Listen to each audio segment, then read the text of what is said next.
عملها ب 250 طوبة وب 500 جنيه بس، والكل هيتجنن من فكرته. شرقاوي اخترع غسالة من الطوب والأسمنت.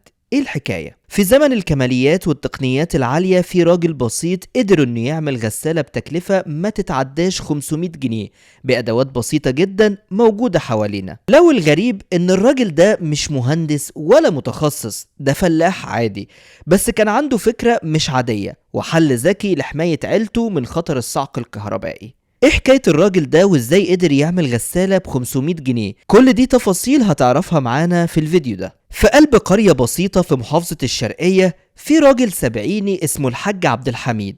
راجل بسيط على قد حاله، يعني لا مهندس ولا دكتور. وفي مرة من المرات زوجته اتكهربت من الغسالة العادية اللي بيستخدموها، وده كان سبب قلقه الشديد، وقال لنفسه مش هسيب الموضوع كده، لازم الاقي حل يحميها ويحمي كل اللي حوالينا. ورغم انه ما كانش عنده خبرة هندسية ولا ادوات متطورة، لكنه كان عنده فكرة بسيطة: يبني غسالة بنفسه من الحاجات اللي حواليه وبطريقة سهلة وآمنة. وفعلا راح جاب حوالي 250 طوبة حمراء وشكارة اسمنت وبرميل بلاستيك كبير ومروحة من الغسالة العادية وموتور مستعمل كان اشتراه من بتوع الخردة، وبدأ يبني الغسالة خطوة بخطوة. الغسالة دي مش زي الغسالات اللي احنا متعودين عليها، دي غسالة من الطوب والأسمنت، ليها جسم صلب ومعزول تماما عن الكهرباء، وده اللي بيخليها آمنة جدا، مفيش خوف من الصعق الكهربائي. الحاج عبد الحميد ربط الموتور بالمروحة عن طريق سير جلد، وحط خرطوم لتصريف المية، وكل ده من خامات بسيطة وبتكلفة قليلة جدا، حوالي 500 جنيه بس. الميزة الكبيرة في الغسالة دي انها تقدر تستوعب حوالي 15 كيلو هدوم، وساعتها حوالي 50 لتر مية، وكمان بتوفر في استهلاك الكهرباء ومسحوق الغسيل،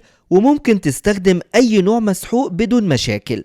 الغسالة بقت مش بس جزء من حياة الحاج عبد الحميد وزوجته، لكن كمان بتتحول لمصدر مساعدة للجيران اللي بيتناوبوا على استخدامها زي ما بيتناوبوا على الفرن الفلاحي في القرية. الراجل ده بيأكد انه ما بيحبش يستعين بالصنايعية غير في الحالات الضرورية، وبيحب يحل مشاكله بنفسه، وده اللي خلاه يخترع الحل البسيط والذكي ده. الحاج عبد الحميد مثال حي على ان العمر مجرد رقم، وان كل واحد فينا يقدر يبتكر ويغير حياته وحياة اللي حواليه للأفضل، حتى بأبسط الأدوات وأقل الإمكانيات.